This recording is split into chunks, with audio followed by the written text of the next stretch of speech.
और वक्फ बोर्ड संशोधित बिल को लेकर के सियासी घमासान मचा हुआ है। जेडीयू ने इस बिल का समर्थन किया, लेकिन जेडीयू एमएलसी गुलाम गौस की राय जेडीयू से अलग है। संसद में ललन सिंह के बयान पर उन्होंने कहा कि हमारे नेता नीतीश कुमार हैं, इस पर उन्हें हस्तक्षेप करना चाहिए। गुलाम गौस ने कहा है कि हमारे पूर्वजों ने वक्फ बोर्ड को संपत्ति दान की है। इस दौरान उन्होंने बीजेपी पर भी जमकर हमला बोला। जेडीयू एमएलसी ने कहा कि बीजेपी वाले कभी दादरी बाबरी करते हैं, कभी लव जिहाद का मुद्दा उठाते हैं, कभी एनआरसी सीए, अब वक्फ बोर्ड का मुद्दा उठाया जा रहा है।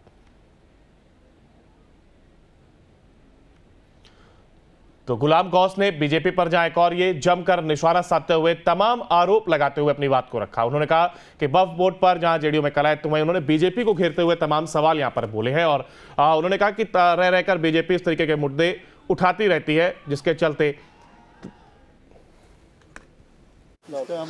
बीते दिन संसद में वक्फ बोर्ड अमेंडमेंट जो है वो आया। इसके बाद संसद के लोकसभा में पास कर दिया गया। हालांकि इसके बाद इसको जेपीसी की कमेटी में डाला गया है। हमारे साथ बात करने के लिए जेडीयू एमएलसी हैं गुलाम गौस।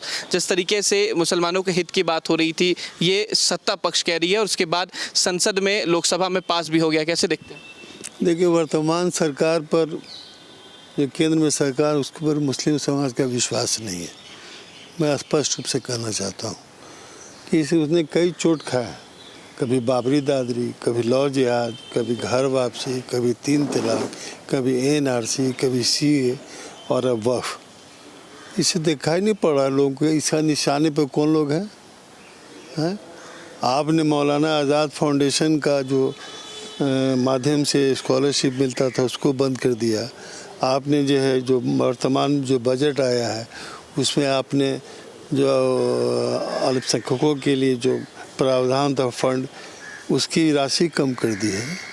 तो आपसे क्या उम्मीद करेगा लोग? जो है ये सब बहाना है। और ये एक बात और भी है कि ये संपत्ति अंग्रेज़ों का दिया हुआ या किसी सरकार का दिया हुआ नहीं है। चाहे वो कांग्रेस की सरकार रही हो, चाहे वो बीजेपी के, उनका दिया हुआ दान है क्या?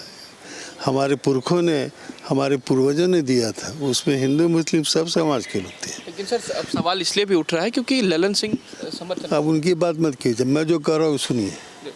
हाँ, वो कह रहे हैं, कहा करें, हमको जो अपनी बात है हम कहेंगे, है ना। पूरे देश में 9,70,000 भूमि ज़मीन है, एकड़ भूमि ज़मीन है। उस पर इनकी गिद्ध दृष्टि लगी हुई है, समझ गए।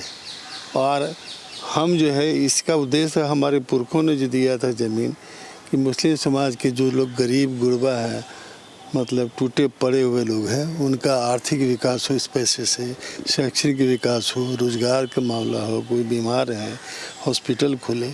आपके कर्नाटका में मेडिकल कॉलेज चलता है, आपका कई विद्यालय अच्छे हैं, शादी ये है। यहाँ भी उस लाइन पे हम लोग बिहार में काम कर रहे हैं।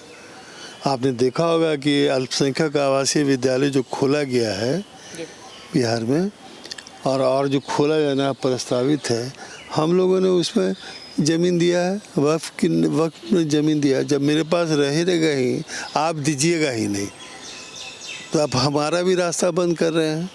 और ये जो है